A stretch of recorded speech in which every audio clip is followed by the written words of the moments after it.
Pessoal, hoje nós vamos começar a falar sobre, vamos voltar a falar sobre a ação penal e vou começar agora a falar sobre as condições da ação. Como o próprio Afrânio Silva Jardim diz, as condições, na verdade, não são para a ação propriamente, né? Mas para o exercício do direito de ação, porque o Afrânio vê o direito de ação como um direito abstrato, né? O direito de pedir uma apreciação e um provimento judicial, e, portanto, o que está condicionado não é o próprio direito em si, é o exercício do direito no caso concreto, mesmo porque as condições são condições que devem ser verificadas em cada caso. Então, nós vamos começar a falar hoje das condições para o regular exercício do direito de ação. Tá? Eu vou, didaticamente, separar em dois perfis.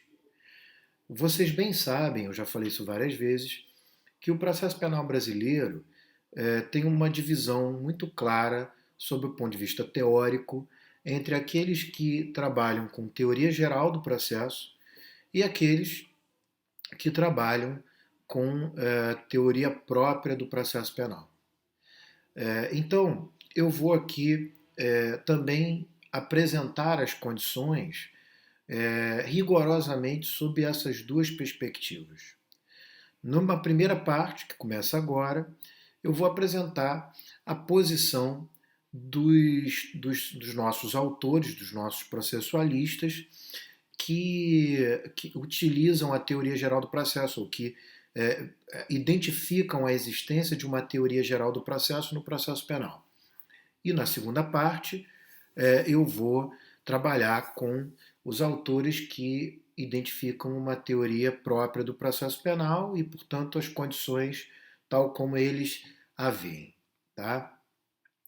Bom, então eu começo falando sobre a posição, tomando como base, mas não vou falar apenas dele, mas tomando como base a posição do professor Afrânio Silva Jardim, sobre o qual já falei, professor recentemente aposentado pela UERJ, procurador de Justiça do Estado do Rio de Janeiro. Para o Afrânio, existem 5 condições para o regular exercício do direito de ação. Tá? Ele entende que existem as 3 condições clássicas e mais 2. Ok? Então, eu vou começar pela legitimidade das partes. Tá? Então, para o Afrânio, a legitimidade é uma condição, mas aqui é sempre bom a gente compreender que a legitimidade, ela, sob o ponto de vista da legitimidade ativa, ela faz uma diferença, ela tem uma diferença muito importante em relação a quem pensa a legitimidade sob o ponto de vista da teoria própria do processo penal. Porque, como eu já falei algumas vezes para vocês, quem trabalha com teoria geral do processo, quem compreende que existe uma teoria geral do processo, entende que o direito de ação é o direito de pleitear em juízo o reconhecimento do direito de punir. Ora, se existe um direito de punir, portanto, sob o ponto de vista da fundamentação do Estado, do próprio direito do Estado, existe um direito de punir, então esse direito de punir é o direito material a ser reconhecido e esse direito material é titularizado pelo próprio Estado. Tá? Só que tem um problema. No processo penal, especialmente no Brasil, quem tem legitimidade ativa para pleitear esse suposto direito, que é o direito de punir do Estado, não é o Estado.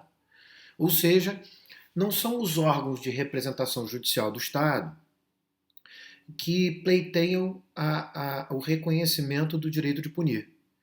Quem o faz é o Ministério Público. E, portanto, o Ministério Público pleiteia em nome próprio, porque quem é legitimado é o Ministério Público, então ele pleiteia em nome próprio o que seria o direito alheio. o Ministério Público não é representante do Estado, portanto, ele pleiteia em nome próprio o direito que pertence ao Estado. Nesse sentido, o Ministério Público é um substituto processual. Então, ele sempre será, no âmbito do processo penal, um substituto processual. Tá? A legitimidade passiva é sempre atribuída à pessoa a quem é imputada a autoria da conduta criminosa, sempre, até pelo princípio da intranscendência que nós falamos na aula passada. Portanto, sob o ponto de vista de quem trabalha o processo penal com a teoria geral, a partir de uma teoria geral do processo, a legitimidade das partes existe, é uma condição para o regular exercício do direito de ação, mas a legitimidade ativa é sempre por substituição processual. A segunda condição para o Afrânio Silva Jardim é a possibilidade jurídica do pedido.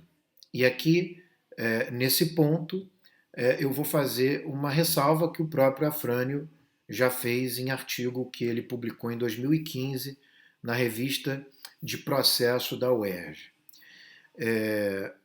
Ele diz expressamente que a possibilidade jurídica do pedido continua sendo uma condição da ação, a despeito do Código de Processo Civil não prever mais a possibilidade jurídica como uma condição, a possibilidade jurídica do pedido como uma condição da ação. Para o Afrânio, primeiro, o Código de Processo Civil foi elaborado em erro, digamos assim. Para o Afrânio, em primeiro lugar, o primeiro erro foi o próprio Código, a própria Lei Processual Civil, estabelecer quais seriam as condições da ação. Para o Afrânio, isso é uma tarefa dogmática. Para o Afrânio, bastava que o Código dissesse condições da ação e deixasse que a dogmática definisse quais são as condições. Então é o primeiro erro. O segundo erro, segundo o Afrânio, é o fato de que o Código de Processo Penal, ao prever apenas duas condições, apenas a legitimidade das partes e o interesse de agir, excluindo a possibilidade jurídica do pedido, supostamente aderiu à teoria de Enrico Túlio Liebmann, mas que, segundo o Afrânio, é uma teoria que, em relação ao próprio Liebmann, foi ultrapassada, porque, segundo o Afrânio, o Liebmann, no seu último livro, antes de morrer, ele já havia voltado a identificar a possibilidade jurídica do pedido como uma das condições da ação. É bem verdade que no processo penal é muito difícil pensar que o Ministério Público possa formular um pedido juridicamente impossível, mas eu vou aqui ajudá-los com alguns exemplos. Normalmente, o Ministério Público ele não formula pedidos específicos, como a quantidade de pena. Normalmente, o pedido condenatório do Ministério Público se dirige à condenação nas penas do artigo tal. Tá? Mas é possível pensar que se o Ministério Público pedir, por exemplo, pena de morte, prisão perpétua, ele está pedindo algo juridicamente impossível. Como também será juridicamente impossível se o Ministério Público pedir algo que ele não pode, não é? Alguma questão em relação a bens, alguma questão indenizatória que não está prevista na lei, também será um pedido juridicamente impossível, não é? Como nós veremos, o Ministério Público, a ação penal, ela pode fixar um valor mínimo indenizatório em relação à vítima. Então, nesses casos em que o Ministério Público pede algo que ele não tem possibilidade porque a lei não prevê, há um pedido juridicamente impossível. A Ada Pellegrini Grinover, que faleceu em 2017, também é uma autora que sempre trabalhou com teoria geral do processo, aliás, o maior nome do Brasil. Ela já não fala mais em possibilidade jurídica do pedido. Ela, num artigo de 2007, ela falava em possibilidade jurídica da acusação. Para ela, no processo penal, o que se deve analisar é a possibilidade jurídica da acusação como um todo, e não apenas do pedido.